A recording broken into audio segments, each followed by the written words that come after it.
Ao longo de sua vida na Terra, Jesus Cristo sofreu inúmeras vezes com as tentações do inimigo, às vezes acompanhado de seus discípulos, às vezes sozinho. De todos os jeitos e formas, Satanás procurava derrotar o Filho de Deus. E hoje, através de um breve estudo, vamos analisar a primeira tentação que Jesus teve durante o início do seu ministério. O início do ministério de Jesus foi marcado pelo seu batismo, por João Batista. Nessa ocasião, Jesus foi ter com ele no Rio Jordão para ser batizado, para que assim pudesse começar a efetuar a sua obra em favor da raça caída. Depois do seu batismo, Jesus, cheio do Espírito Santo, foi levado ao deserto. Em Marcos lemos: "E logo o Espírito o impeliu para o deserto, e ali esteve no deserto 40 dias, tentado por Satanás, e vivia entre as feras." Marcos 1, verso 12 e 13. "E naqueles dias não comeu coisa alguma." Lucas 4, verso 2. Quando Jesus foi levado ao deserto para ser tentado, foi levado pelo Espírito de Deus. Ele não convidou a tentação. Foi para o deserto para estar sozinho, a fim de considerar sua missão e obra. Por jejum e oração ele devia se fortalecer para o difícil caminho que devia trilhar. Mas Satanás sabia que Jesus estava no deserto e julgou ser essa a melhor ocasião para se aproximar dele. Em Mateus capítulo 4, verso 3 lemos: "E chegando-se a ele o tentador disse: Se tu és o Filho de Deus, manda que estas pedras se tornem em pães." Tanto para Cristo como para Adão e Eva no Éden, foi o apetite o terreno da primeira grande tentação. Exatamente onde começou a ruína, deveria começar a obra de nossa redenção. Assim como pelo apetite Adão caiu, assim pela negação do mesmo, devia Cristo vencer. E tendo jejuado 40 dias e 40 noites, depois teve fome.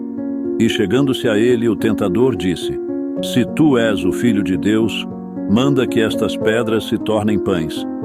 Ele, porém, respondendo, disse: Está escrito: Nem só de pão viverá o homem, mas de toda a palavra que sai da boca de Deus. Mateus 4, verso 2 a 4. Do tempo de Adão até a época de Cristo, o pecado havia se multiplicado muito na terra. A falta de controle sobre o apetite, os prazeres e paixões para com as coisas do mundo. Tudo apontava para onde o inimigo de Deus queria. Diferente do plano do Senhor, as pessoas não tinham amor umas pelas outras, e a vida se resumia em agradar os desejos carnais. Foi em uma prova grandemente maior que nosso Salvador foi exposto. Diferente de Adão, que tinha acesso às mais diferentes variedades de frutas, nosso Salvador foi tentado depois de 40 dias de jejum. Nessa ocasião, Jesus estava pálido e fraco. Os próprios anjos observavam o seu Senhor e não podiam reconhecer-lhe a face.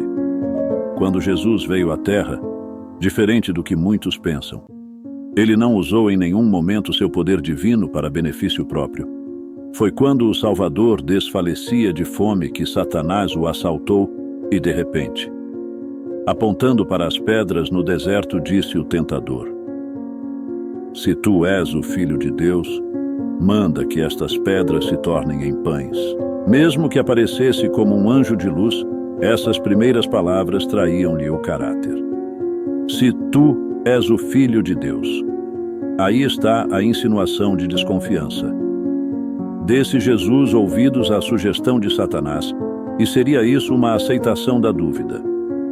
O tentador planeja vencer a Cristo pelo mesmo processo tão bem-sucedido quanto a raça humana ao princípio.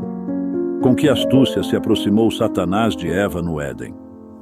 É assim que Deus disse: Não comereis de toda a árvore do jardim? Gênesis 3, verso 1.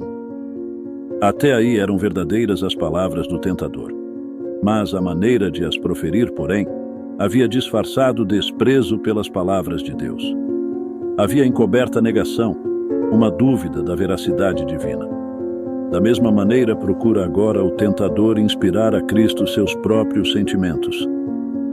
Se tu és o Filho de Deus. há no tom de sua voz uma expressão de completa incredulidade. Trataria Deus assim a seu filho? Se a confiança de Cristo em Deus fosse abalada, Satanás sabia que conseguiria a vitória dessa batalha. Poderia derrotar Jesus. Esperava que, sob o efeito da extrema fome, Cristo perdesse a fé em seu Pai e operasse um milagre em seu benefício. Houvesse ele feito isso, e não conseguiria finalizar o plano da salvação. Sabendo disso, Jesus enfrentou Satanás com as palavras da Escritura. Está escrito. Mateus 4, verso 4. Quando Cristo disse ao tentador: nem só de pão viverá o homem, mas de toda palavra que sai da boca de Deus. Repetiu as palavras que, mais de 1400 anos atrás, ele dissera a Israel: o Senhor teu Deus te guiou no deserto estes 40 anos, e te humilhou, e te deixou ter fome, e te sustentou com o maná, que tu não conheceste, nem teus pais o conheceram, para te dar a entender que o homem não viverá só de pão, mas de tudo o que sai da boca do Senhor, viverá o homem. Deuteronômio 8, verso 2 e 3. Hoje também o tentador faz todo o possível para distorcer as palavras de Deus. Com um tom de dúvida, coloca à prova a nossa confiança nas Escrituras Sagradas, a fim que eu e você cedamos aos seus enganos. A única maneira de alcançar a vitória em meio à tentação é imitar a vida do nosso Salvador.